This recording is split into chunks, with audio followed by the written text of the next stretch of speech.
Michelle Morton. I work as the Nature Engagement Specialist here at Conner Prairie.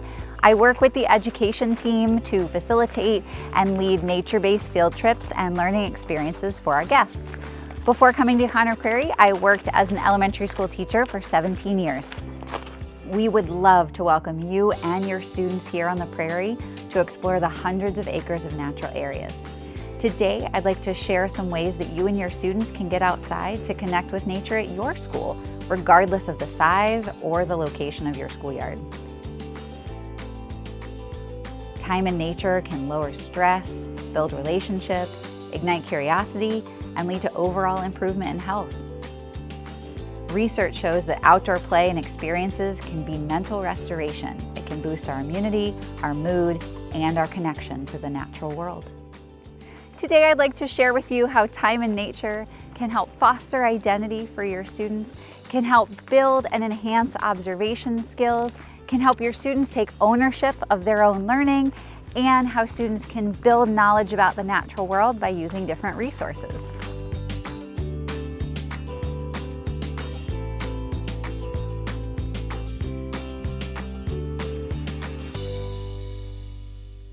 When I was a classroom teacher and I would take my students outside for learning, I was worried they were going to start asking me questions about nature and I wasn't going to know the answer.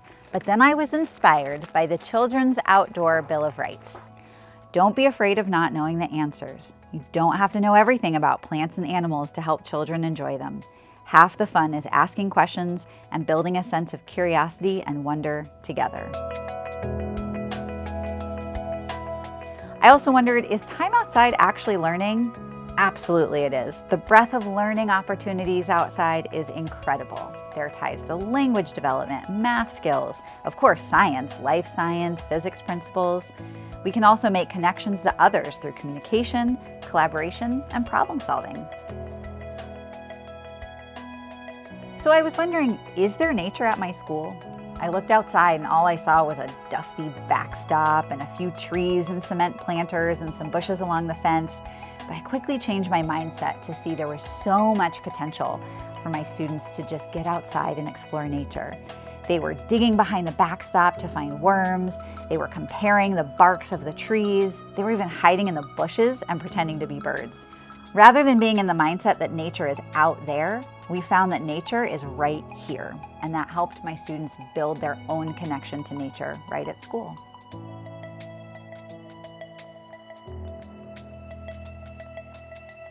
A great first place to start when you take your students outside is to just use your senses. When we use our senses in nature, we're building our observation skills and building a deeper connection with nature.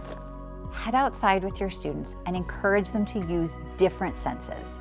Maybe they want to just use their eyes to look at things. Maybe they want to use their ears, or maybe it's easier for them to just use their hands and feel and notice what they're feeling.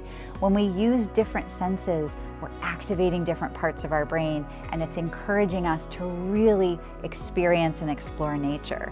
You can be introducing words like observe, notice, discover, and that leads to questioning and wondering and inferences.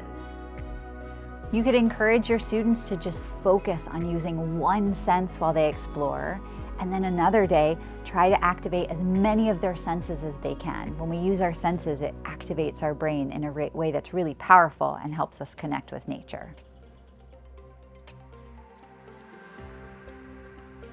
In addition to boosting your observation skills, which of course can help with close reading and solving math problems, time spent in nature and using our senses benefits our sensory systems within our bodies. As humans, we tend to rely on some senses more than others, especially our eyes, like if you're on the computer. But when you're using multiple senses at the same time, it can activate different parts of the brain.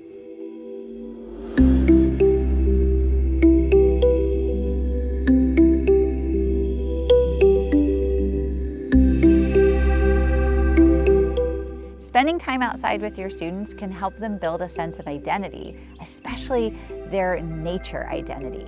Encourage your students to see themselves as part of nature and develop a sense of place for where they are.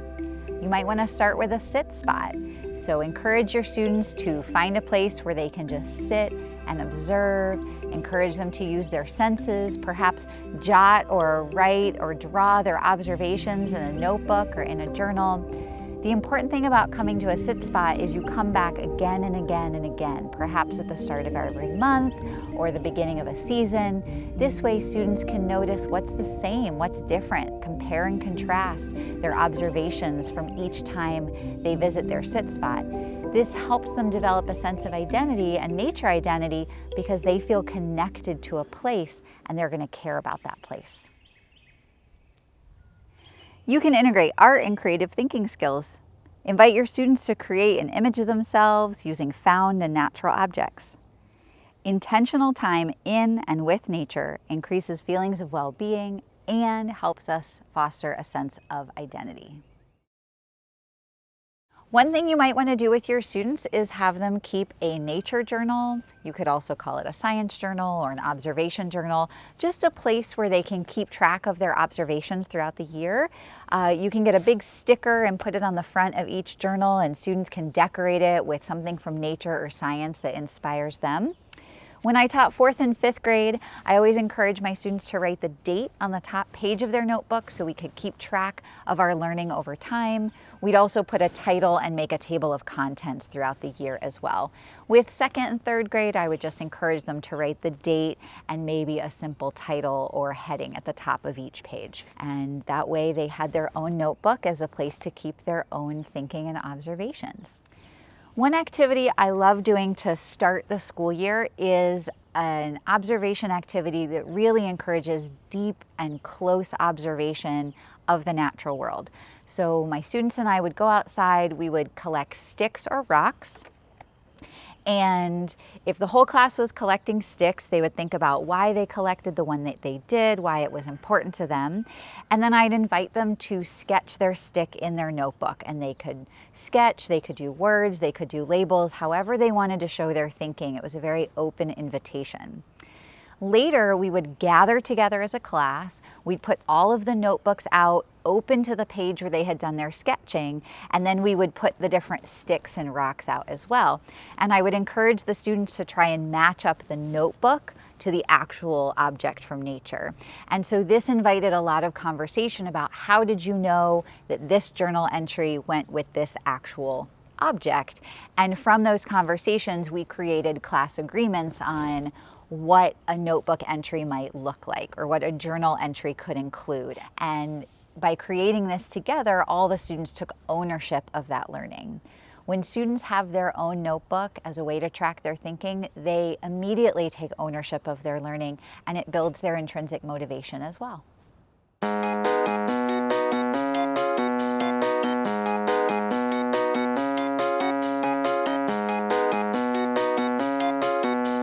Science tools are wonderful for helping your students build their observation skills. It's always important, though, to acknowledge that students already have scientific tools. They can use their eyes, their ears, their hands. Using their senses to explore the world is a type of tool. Whatever tools you end up using with your students, please use the authentic ones, not those cheapy plastic ones that are just marketed to kids. This shows our students that their ideas are important and they're worthy of using authentic scientific tools. One of my favorite tools is a hand lens. When using hand lenses with young children, encourage them to keep both eyes open and then just cover one eye. This helps them focus on what they're looking at. You can encourage your students to look at an object like bark or rock or even an insect, starting with just their eyes, and then use the lens. Notice what's the same, what's different, what surprises you when you use the hand lens. This idea of zooming in and out can be applied to other parts of the curriculum too, like reading when you zoom into details or you zoom out to the main idea, writing, zooming into a moment, even math skills, because lenses are magnifiers and that can get into multiplication. Acquiring a lot of tools can get expensive, but if you can get a grant through something like Donors Choose, that can really help you build up the number of tools you have for your students to use. Things like stand magnifiers and loops are really wonderful because you can put these on top of an object and then multiple students can look at it at the same time. Loops and stand magnifiers can also be used as a temporary bug catcher. Just watch out for the antenna and the feet of the insect. Third grade students and older really like using these field microscopes. It can magnify up to 120 times, and it's pretty simple to use. The trickiest part about using it is you need to remind your students to actually touch the object, not use them as binoculars. Again, compare. What do you see with your own eyes? What do you see with a hand lens? Then use that field microscope. What's the same? What's different? What's surprising when you use the scientific tools?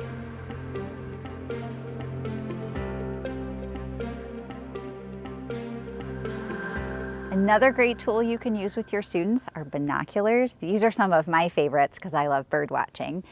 Using binoculars can be a little bit tricky for students at first, so a great thing to do is just have them use their eyes and their ears, really build up those observation skills. Listening for a bird, when they hear the sound, point to the sound. That encourages everybody around them to point to that sound as well.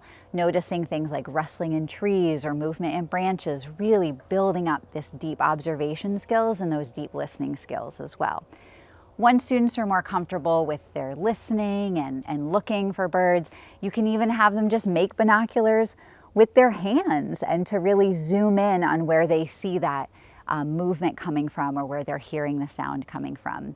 With younger kids, I've had them make binoculars with toilet paper tubes. You just tape them together and put some string around them. That's a fun activity that they can then decorate the binoculars, but it really helps them zoom in on what they want to look at. And then finally, once they seem ready, if you have access to some binoculars, just get them in the kids' hands. Again, have them point to where they hear the sound, use the oculus on top to focus in, and they're just gonna love being able to see those details in the birds and just find something new.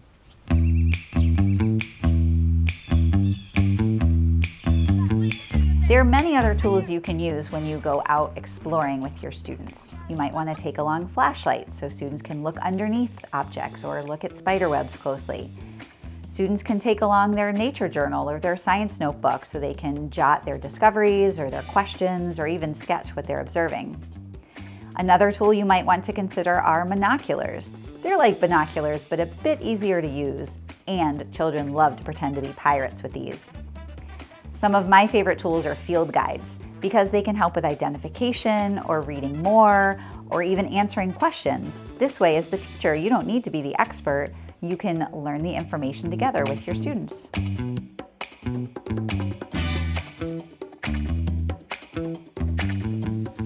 Technology is a wonderful tool to help your students grow content knowledge. For example, apps like Seek or Merlin can be used on a smartphone. Seek has the ability to take a photo of a plant or animal and instantly identify it and then give you more information. Merlin is specifically for birds. You can use it to help identify birds by answering questions. You can record bird sounds with Merlin, and that will help you identify what the bird is. Another way you can use technology is to go wild snapping. Take photos when you're out in nature, encourage the students to share these photos with each other and explain why it was interesting to them. This is wonderful for building descriptive language, which can then be applied for writing. You can also encourage your students to be sound catchers, where they record interesting sounds from outside. Invite them to compare natural sounds and human-made sounds. Share these sounds with others, and then they could draw illustrations or write words to match the sounds.